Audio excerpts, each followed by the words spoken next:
Hello साथियों, स्वागत है आपका अपने निस्वार्थ शिक्षा एकेडमी पर। आई होप कि आप लोग स्वस्थ होंगे, मस्त होंगे और अपने होने वाले 15 दिसंबर के सीटेट के एग्ज़ाम की तैयारी में लगे होंगे। साथियों, उसी से रिलेटेड जो हमारी सीटेट के प्रीवियस ईयर क्वेश्चन की जो है एक श्रृंखला चल रही है, एक सीरीज चल रही है, उसकी आज हमारी साथियों आपका 7 जुलाई 2024 को आयोजित होने वाले सीटेट पेपर 1 का साथियों यहाँ पे सीडीपी जो है आपका सब्जेक्ट करवाने वाला हूँ।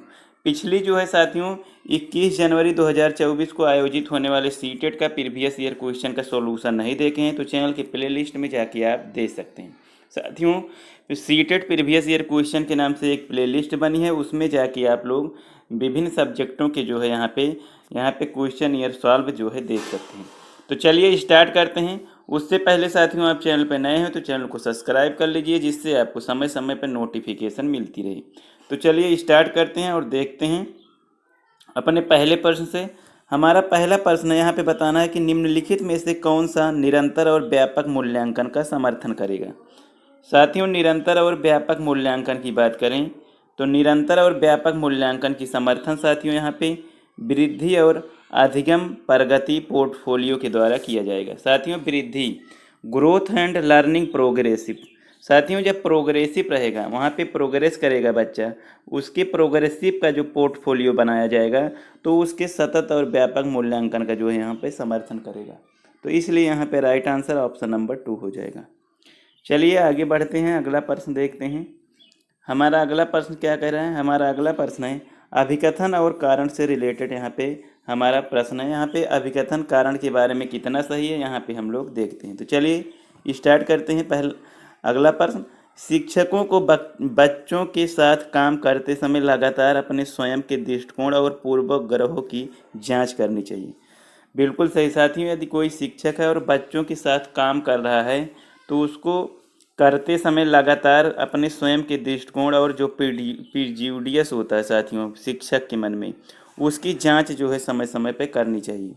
कारण कह रहा है कि समस्या समाधान की प्रक्रिया कार्यात्मक स्थिरता से जो है यहाँ पे स्थिरता से बाधित होती है। तो साथियों यहाँ पे बता दें कि यहाँ पे दोनों विकल्प सही है। यहाँ पे साथियों दोनों विकल्प सही है, लेकिन विकल्प आर जो है ए की व्याख्या नहीं कर रहा है, इसलिए यहाँ पे राइट आंसर ऑप्शन नंबर 2 हो जाएगा। चलिए अगला प्रश्न देखेंगे। हमारा अगला प्रश्न क्या कह रहा है। अगले प्रश्न की बात करें तो यहाँ पे कह रहा है कि गणित में अपने खराब अंकों के बारे में बात करते हुए अभी कहता है मुझे अंकों की समझ नहीं है। अभी अपने प्रदर्शन का कारण किसको ठहरा रहा है। साथियों, यहाँ पे अब की बात करें तो अब के जो प्रदर्शन है, अब का जो प्रदर्शन है वो अपने प्रदर्शन का कारण साथियों अपनी योग्यता का जो है यहाँ पे अपने योग्यता का अभाव जो है यहाँ पे इसको कारण और रीजन यहाँ पे ठहरा रहा है। तो राइट आंसर ऑप्शन नंबर 4 हो जाएगा। आगे बढ़ेंगे, अगला प्रश्न देखेंगे। हमारा अगला प्रश्न क्या कह रहा है। अगले प्रश्न की बात करें तो यहाँ पे आपको बताना है कि लेवाइगोट्स्की के सिद्धांत के अनुसार छात्रों के सीखने के अनुभव को बेहतर बनाने के लिए निम्नलिखित में से कौन सा एक अनुशंसित दृष्टिकोण है। साथियों, यहाँ पे लेवाइगोट्स्की जो कि सामाजिक सांस्कृतिक सिद्धांत से जो कि व्यवहारवादी एक मनोवैज्ञानिक हैं, उनको अनुसार जब छात्रों को सिखाया जाता है तो उनके जो एक्सपीरियंस है उसको बेहतर बनाने के लिए कौन से अनुशासित दृष्टिकोण को अपनाया जा सकता है। तो इस विकल्प में आपको बता दें यहाँ पे ऑप्शन नंबर 2 जो है राइट हो जाएगा। छात्रों के वर्तमान स्तर पर आधारित उनको उचित समर्थन और मार्गदर्शन के साथ काम प्रदान करना। देखिए, हमेशा जो वाइगोट्स्की हैं वो सहयोग के साथ काम करने की अनुशंसा करते हैं, तो यहाँ पे इसलिए राइट आंसर ऑप्शन नंबर 2 हो जाएगा। आगे बढ़ेंगे, अगला प्रश्न देखेंगे। साथियों, आपके जो सीटेट 15 दिसंबर को आयोजित होने वाली जो सीटेट एग्ज़ाम की परीक्षा है उसकी तैयारी में आप लगे रहिए, जिससे आपके पहले ही अटैम्प्ट में जो है सीटेट क्लियर हो जाए। आपको साथियों यहाँ पे एक अपने सीटेट के बारे में बताऊंगा कि किस प्रकार से मैंने फर्स्ट अटैम्प्ट में ही 100 प्लस जो है यहाँ पे स्कोर किया था। तो चलिए प्रश्न देखते हैं, अपने प्रश्न की ओर बढ़ते हैं और अपना अगला प्रश्न देखते हैं। हमारा अगला प्रश्न है निम्नलिखित में से कौन सा कथन प्रगतिशील शिक्षा में शिक्षक की भूमिका का सबसे अच्छा वर्णन करता है। साथियों, यदि प्रगतिशील कक्षा है, कोई प्रोग्रेसिव एजुकेशन चल रही है, तो उसमें जो शिक्षक की भूमिका होती है रोल ऑफ टीचर, तो उसमें सबसे अच्छा वर्णन क्या हो सकता है, सबसे अच्छा रोल टीचर का इन विकल्पों में क्या हो सकता है। तो आपको बता दें कि इसमें विकल्प ऑप्शन नंबर 2 राइट हो जाएगा। शिक्षक एक सुविधा प्रदाता के रूप में कार्य करता है, यही शिक्षक की सबसे बड़ी भूमिका होती है, क्योंकि एनसीएफ हो या व्यवहारवादी मनोवैज्ञानिक सभी इसका समर्थन करते हैं कि शिक्षक एक सुविधा प्रदाता होता है, शिक्षक एक फैसिलिटेटर होता है। तो चलिए यहाँ पे आगे बढ़ेंगे, अगला प्रश्न देखेंगे। हमारा अगला प्रश्न है, यहाँ पे अगले प्रश्न की बात करें तो यहाँ पे हार्वर्ड गार्डनर की दी गई बुद्धि की अवधारणा का निहितार्थ है कि, देखिए जो हार्वर्ड गार्डनर के द्वारा बुद्धि दी गई, जिसमें काइनेस्टिक और भाषाई गणितीय कई प्रकार की बुद्धि शामिल थी, तो उसमें जो उसके निहितार्थ थे उसका कारण देने का क्या था, इसको हमें इन विकल्प में ढूंढना है। तो यहाँ पे जो कारण था उसमें साथियों जो अलग अलग आयामों में लोगों की अलग अलग योग्यताएं होती थी, जैसे कोई व्यक्तिगत इंडिविजुअल जो डिफरेंस होता है उसके अनुसार व्यक्ति में बुद्धि भी अलग अलग प्रकार, किसी में संगीतात्मक बुद्धि, किसी में गणितीय बुद्धि, किसी में अंतर व्यक्तित्व बुद्धि, तो इस प्रकार की बुद्धि इसमें पाई जाती है। तो इसलिए राइट आंसर ऑप्शन नंबर 2 हो जाएगा। आगे बढ़ेंगे, अगला प्रश्न देखेंगे। हमारा अगला प्रश्न हो जाएगा, अगले प्रश्न की बात करें तो आपको बताना है कि निम्नलिखित में से अवधारणा के निरूपण का कौन सा क्रम बच्चों की संज्ञानात्मक कक्षाओं के उत्तरोत्तर विकास के अनुसार है। देखिए जो बच्चों का कॉग्निटिव डेवलपमेंट है, कॉग्निटिव डेवलपमेंट की जो अकॉर्डेंस हैं उसके चिल्ड्रन के जो उत्तरोत्तर डेवलपमेंट है उसके अनुसार यहाँ पे उसके क्रम क्या हो सकते हैं। तो उसके क्रम की बात करें तो उसका क्रम साथियों यहाँ पे ऑप्शन नंबर 1 हो जाएगा, क्रिया आधारित क्रम, छवि आधारित, उसके बाद संकेत आधारित, ऐसे क्रम वाइज यहाँ पे चलता है, इसलिए राइट आंसर ऑप्शन नंबर 1 हो जाएगा। साथियों आपसे रिक्वेस्ट है कि जिस भी क्वेश्चन का आंसर पता हो आप लोग यहाँ पे करते चलिए। चलिए आगे बढ़ेंगे, अगला प्रश्न देखेंगे। हमारा अगला प्रश्न क्या है, अभिकथन दिया है साथियों, उसका कारण दिया है, देखते हैं अभिकथन कारण पे कितना सटीक यहाँ पे बैठता है। शिक्षकों को कक्षा में प्रभावी संज्ञान सुनिश्चित करने के लिए बच्चों को संज्ञानात्मक सहारा देना चाहिए। बिल्कुल सही है साथियों, हमेशा बच्चों को संवेगात्मक सहारा एक शिक्षक के द्वारा दिया जाना अनिवार्य होता है। कारण कह रहा है कि संवेग व संज्ञान एक दूसरे से जटिल रूप से संबंधित हैं। बिल्कुल, यहाँ पे जो संज्ञान होता है वो हमारे संवेग से यहाँ पे दोनों जुड़ा होता है। तो अभिकथन का जो है कारण बिल्कुल राइट है, इसलिए राइट आंसर ऑप्शन नंबर 1 हो जाएगा। चलिए आगे बढ़ेंगे, अगला प्रश्न देखेंगे। हमारा अगला प्रश्न है, अगले प्रश्न की बात करें तो यहाँ पे आपको बताना विकास के संदर्भ में निम्नलिखित में से कौन सा कथन सही है। तो विकास के बारे में कथन की बात करें तो यहाँ पे देख लेते हैं कौन सा कथन सही है। विकास एक असतत प्रक्रिया है, बिल्कुल गलत। विकास एक साथियों सतत प्रक्रिया है, विकास स्प्रिंग टाइप चलती है और एक सतत होती है ना कि असतत। फिर कह रहा है विकास चक्रीय तरीके से होता है, रैखिक नहीं। देखिए बिल्कुल सही साथियों, विकास जो एक चक्री के तरीके से चलता है, एक सीधी रेखा में नहीं चलता, इसलिए यहाँ पे राइट आंसर ऑप्शन नंबर 2 हो जाएगा। चलिए आगे बढ़ेंगे, अगला प्रश्न देखेंगे। हमारा अगला प्रश्न क्या है, अगले प्रश्न की बात करें तो लेव वाइगोत्स्की के अनुसार बच्चे अपने स्वयं के व्यवहार को किस प्रकार नियमित करते हैं। देखिए लेव वाइगोत्स्की के अनुसार यहाँ पे इन्होंने सहयोगात्मक रूप से सीखने का समर्थन किया है कि बच्चे अपने स्वयं के दूसरों से सहयोग करके सीखते हैं, चाहे वो भाषा हो चाहे वो अधिगम हो। तो यहाँ पे उन्होंने जो बच्चे अपने स्वयं के व्यवहार को नियमित करते हैं वो साथियों यूज इन इनर स्पीच के द्वारा, आत्मवाक के द्वारा, जिसे हम प्राइवेट स्पीच के नाम से जानते हैं, प्राइवेट स्पीच के माध्यम से वो अपने वाक प्रयोग के द्वारा अपने व्यवहार को नियमित करते हैं, इसलिए यहाँ पे राइट आंसर ऑप्शन नंबर 2 हो जाएगा। आगे बढ़ेंगे, अगला प्रश्न देखेंगे। हमारा अगला प्रश्न हो जाएगा, अगले प्रश्न की बात करें तो यहाँ पे 11 नंबर का क्वेश्चन है। यहाँ पे आपको बताना है कि कक्षा 5वां, देखिए कक्षा 5वां के बच्चे को तैरने और डूबने को अवधारणाओं को पढ़ाने के लिए संरचनावाद में दृढ़ विश्वास रखने के लिए शिक्षक द्वारा कौन सा शैक्षणिक दृष्टिकोण अपनाया जाएगा। देखिए यदि जैसे 5वीं क्लास का स्टूडेंट है, उसको तैरने और डूबने की जो अवधारणा है, उसका जो कॉन्सेप्ट है, उसको पढ़ाने के लिए जो कंट्रस्टिविज्म है, उसके दृढ़ विश्वास को रखने वाले शिक्षक को कौन सा दृष्टिकोण अपनाया जाना चाहिए। तो उसको बात करें तो उसके निर्देश, उसको साथियों यहाँ पे गाइडेंस देने की ज़रूरत है कि बच्चा किस प्रकार से तैर सकता है, किस प्रकार से डूबने से बच सकता है। तो उसको निर्देश खोज करना, निर्देश गाइडेंस डिस्कवरी करना, यहाँ पे उस दृष्टिकोण को अपनाया जा सकता है एक शिक्षक के द्वारा। यहाँ पे राइट आंसर ऑप्शन नंबर 4 हो जाएगा। आगे बढ़ेंगे, अगला प्रश्न देखेंगे। हमारा अगला प्रश्न हो जाएगा, अगले प्रश्न की बात करें तो यहाँ पे अगला प्रश्न है कि अगला प्रश्न है साथियों, यहाँ पे आपको बताना है कि निम्नलिखित में से कौन सी सार्थक सीखने के लिए एक प्रभावी स्मृति तकनीक नहीं है। देखिए, आपके एग्जाम हॉल में बैठे हैं तो ना ही क्वेश्चन आपके इस क्वेश्चन में आता है, नहीं तो उसको साथियों अंडरलाइन करिए। अंडरलाइन करने से आपके क्वेश्चन को जो है यहाँ पे गलत होने की संभावना कम रहती है। तो देखिए, यदि हम उसको सार्थक सीखने, जैसे मीनिंगफुल सिखाना, मेमोरी टेक्निक, मीनिंगफुल लर्निंग करवा रहे हैं, तो उसमें हम उसके प्रभावी स्मृति के लिए इसमें कौन सा सही नहीं है, तो इसको हमें देखना है। पहला कार्य रटने व दोहराने, रटने व दोहराने के विकल्प जो ऑप्शन नंबर 1 है, रटने और दोहराने, बिल्कुल साथियों कंठस्थ करना ये बिल्कुल नहीं हो सकता है किसी के उसमें साथियों सिखाने के लर्निंग में।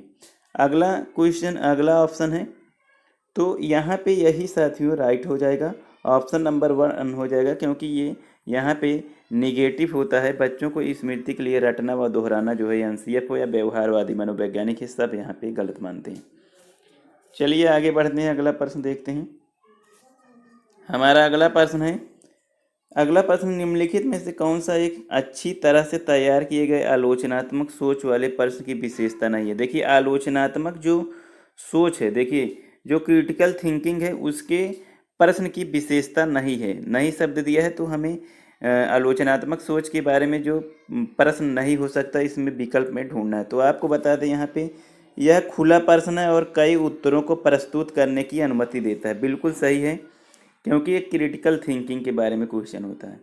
ऑप्शन नंबर 2 है, यह मुख्य रूप से तथ्यात्मक जानकारी पर आधारित होता है। बिल्कुल गलत है साथियों, जो क्रिटिकल थिंकिंग होती है ये साथियों तथ्यात्मक फैक्चुअल क्वेश्चन पर आधारित नहीं होता, इसलिए राइट आंसर ऑप्शन नंबर 2 हो जाएगा। आगे बढ़ेंगे, अगला प्रश्न देखेंगे। हमारा अगला प्रश्न है अभिकथन और कारण से रिलेटेड है। यहाँ पे अभिकथन दिया है कि अभिकथन की बात करें तो विविध सांस्कृतिक पृष्ठभूमियों से छात्रों की ज़रूरतों को पूरा करने के लिए कक्षा शिक्षण को सांस्कृतिक रूप से उत्तरदायी होना चाहिए।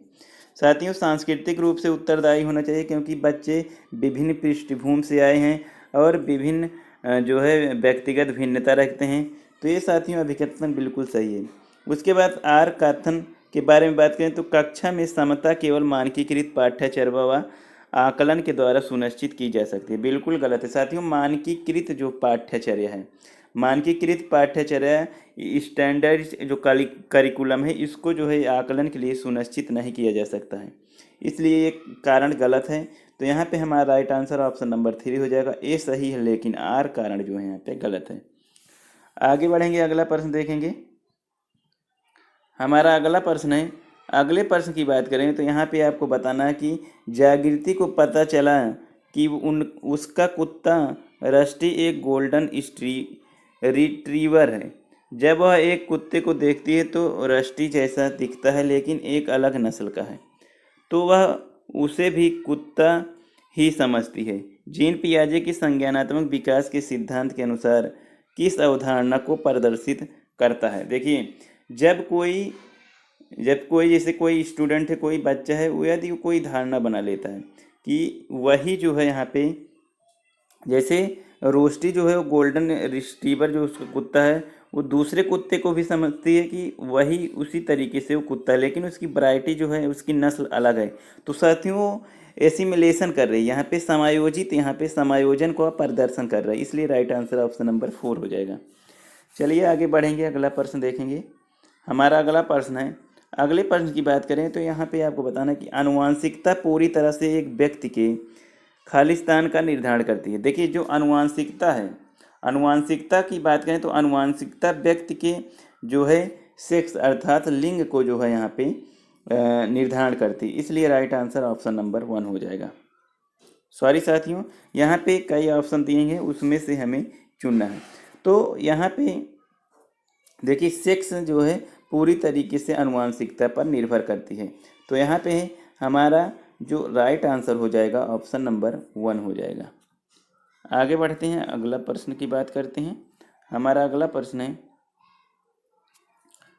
अगली अगले प्रश्न की बात करें तो यहाँ पे बताना कि शिक्षकों को कक्षा में प्रश्न पूछने पर ध्यान देना चाहिए और निर्देश देने के बजाय उन्हें प्रश्न पूछने के लिए प्रोत्साहित करना चाहिए। बिल्कुल सही है साथियों। जैसे कोई शिक्षक है और कक्षा में प्रश्न पूछने पर ध्यान देना चाहिए और उन्हें निर्देश देने के बजाय, बच्चों को निर्देश देने के बजाय उन्हें प्रश्न पूछने के लिए प्रोत्साहित करना चाहिए। बिल्कुल अभिकथन यहाँ पे राइट है। फिर कह रहा है ऑप्शन सॉरी साथियों, यहाँ पे कारण कह रहा है कि बाल केंद्रित शिक्षा शास्त्र का अर्थ है कक्षा में बच्चों की आवाज़ को महत्व देना और उनकी उनकी जो है रुचि को सुनिश्चित करना। तो इसलिए यहाँ पे ये भी अभिकथन के बारे में कारण भी सही है, इसलिए राइट आंसर ऑप्शन नंबर 1 हो जाएगा। आगे बढ़ेंगे, अगला प्रश्न देखेंगे। हमारा अगला प्रश्न है, अगले प्रश्न की बात करें तो यहाँ पे कह रहा है कि दोहरा व बारंबार किए जाने वाला व्यवहार किसकी विशिष्ट पहचान है।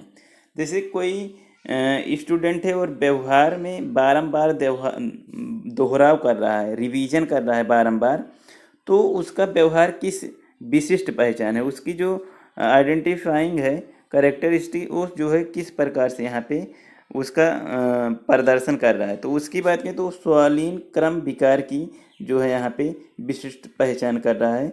तो ऑटिज्म इस स्पेक्ट्रम जो है डिसऑर्डर से वो ग्रसित है, इसलिए राइट आंसर ऑप्शन नंबर 1 हो जाएगा। चलिए आगे बढ़ेंगे,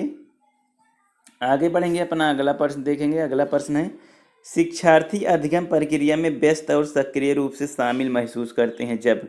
देखिए, एक शिक्षार्थी अपने अधिगम प्रोग्रेसिव में जब व्यस्त और सक्रिय रूप से जो है सक्रिय अर्थात जो है एक्टिविटी रूप से वहाँ पे शामिल महसूस करते हैं, तब कम महसूस करते हैं ये हमें बताना है। तो साथ ही में ये महसूस करते हैं गतिविधियाँ उनके संदर्भ से संबंधित हो। जब जो यहाँ पे जो एक्टिविटी कर रहे हैं, एक्टिविटी उनके सांस्कृतिक, उनके भाषाओं से रिलेटेड होती है, उनके क्षेत्र से रिलेटेड होती है, तब वो उनके संदर्भ में जो है एक अच्छे रूप से यहाँ पे महसूस करते हैं। तो राइट आंसर ऑप्शन नंबर 1 हो जाएगा। आगे बढ़ेंगे, अगला प्रश्न देखेंगे। हमारा अगला प्रश्न है, आमतौर पर सीखने की अक्षमता कठिनाइयों वाले बच्चों में। देखिए, जो आमतौर पर सीखने की अक्षमता को दर्शाते हैं, उनमें जो कठिनाइयाँ होती हैं, उन बच्चों में कैसा विकार यहाँ पे नज़र आता है। तो यहाँ पे साथियों ऑप्शन नंबर 3 हो जाएगा। एक जैसे दिखने वाले अक्षर और वर्ण को लेकर उसमें भ्रम रहता है, तो वो अपने सीखने की अक्षमता और कठिनाइयों को यहाँ पे दर्शाते हैं। तो इसलिए राइट आंसर ऑप्शन नंबर 3 हो जाएगा। आगे बढ़ेंगे, अगला प्रश्न देखेंगे। हमारा अगला प्रश्न है, अगले प्रश्न की बात करें तो यहाँ पे कह रहा है कि एक बच्चे जिन्होंने बहुत कम उम्र से गंभीर मानव सामाजिक अभाव का अनुभव किया है, आमतौर पर उनके विकास में देरी या बाधा उत्पन्न होती है और पुनर्वास के बावजूद विकास के कुछ क्षेत्रों में सुधार अधीनस्थ होने का संभावना है। यह अवधि जिसमें विकास पर्यावरणीय समर्थन में महत्वपूर्ण रूप से प्रभावित होता है कहलाता है। देखिए, जब कोई बच्चा है और वो बचपन में कम उम्र में साथियों सामाजिक अभाव का अनुभव करता है, सामाजिक बहिष्कृत रूप से होता है, तो उसके विकास में देरी होती है और उसमें साथियों बाधा उत्पन्न होती है। लेकिन जब उसका पुनर्वास किया जाता है तो कुछ क्षेत्रों में सुधार जो है नहीं होता, लेकिन कुछ क्षेत्रों में अधीनस्थ संभावनाएं बनी रहती हैं। तो यह अवधि विकास के पर्यावरणीय समर्थन को यहाँ पे महत्वपूर्ण देता है। तो यह अवधि कौन सी होती है? तो आपको बता दें कि यह अवधि जो होती है संवेदनशील अवधि होती है साथियों, सेंसिटिव पीरियड होता है, क्योंकि बच्चे का विकास जो है, जो शैशवावस्था होती है, उसमें यदि इसमें सामाजिक बहिष्कार किया जाता है तो उनकी संवेदनशील जो है अवस्था होती है, इसलिए राइट आंसर ऑप्शन नंबर 4 हो जाएगा। चलिए आगे देखते हैं अगला प्रश्न। अगले प्रश्न की बात करें तो यहाँ पे विभिन्न जेंडर के व्यवहार के बारे में पूर्व कल्पित सामान्यीकरण का क्या कहलाता है। देखिए, जो विभिन्न जेंडर के व्यवहार के बारे में पूर्व कल्पित सामान्यीकरण अपनाते हैं, जो यहाँ पे जेंडर बायसनेस होता है, उनके बारे में जो पूर्व कल्पित सामान्यीकरण को अपनाते हैं, उससे हम किस नाम से जानते हैं। अब देखिए, जो पूर्व कल्पित व्यवहार, जैसे कोई स्त्री है तो घर का काम करेगी और पुरुष है तो बाहर का काम करेगा, ऐसी जो धारणाएं होती हैं, ये साथियों यहाँ पे आपके जो है जेंडर रूढ़िवादिता को दर्शाती हैं, जिसे हम जेंडर स्टीरियोटाइप के नाम से जानते हैं। इसलिए यहाँ पे राइट आंसर ऑप्शन नंबर 1 हो जाएगा। आगे बढ़ेंगे, अगला प्रश्न देखेंगे। 23 नंबर का क्वेश्चन है साथियों। यहाँ पे आपको बताना एक समावेशी कक्षा में, साथियों यदि कोई समावेशी कक्षा है, इंक्लूसिव क्लासरूम है, तो उसमें जो है क्या चीज़ें रह सकती हैं।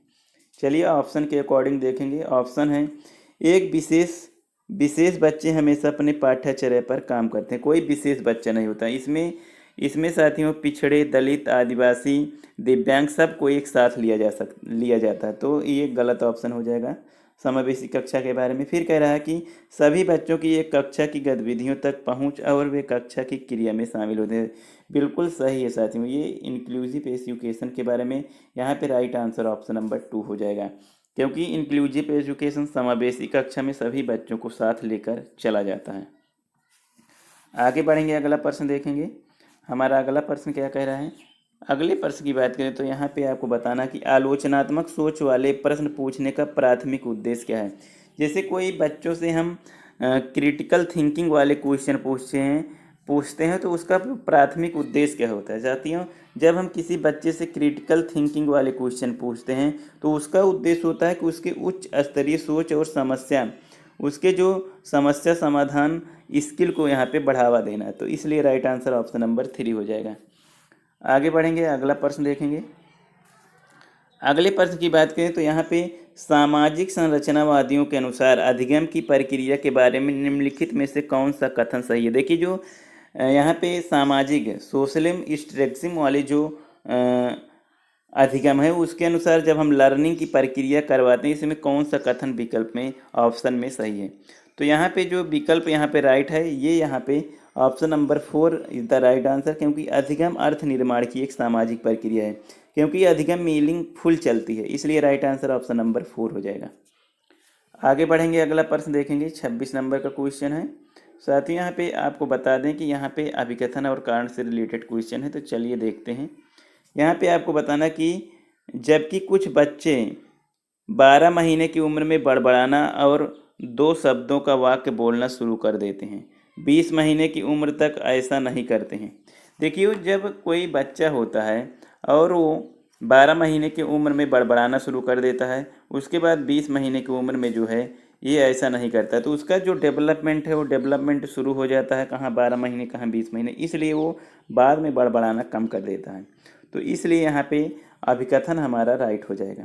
कारण की बात करें तो कारण कह रहा है कि विकासात्मक प्रतिमान केवल सांकेतिक है और व्यक्तिगत बच्चों का विकास काफ़ी भिन्न हो सकता है। बिल्कुल बिल्कुल सही है साथियों, जो व्यक्तिगत बच्चे हैं व्यक्तिगत भिन्नता वाले, उनके विकास में साथियों एक ही प्रकार से, जैसे साथ में भी कोई बच्चा पैदा होता है तो उनमें भी व्यक्तिगत भिन्नता होता है, उनका विकास एक ही समान नहीं चलता, अलग अलग प्रकार से, इसलिए यहाँ पे राइट आंसर ऑप्शन नंबर 1 हो जाएगा।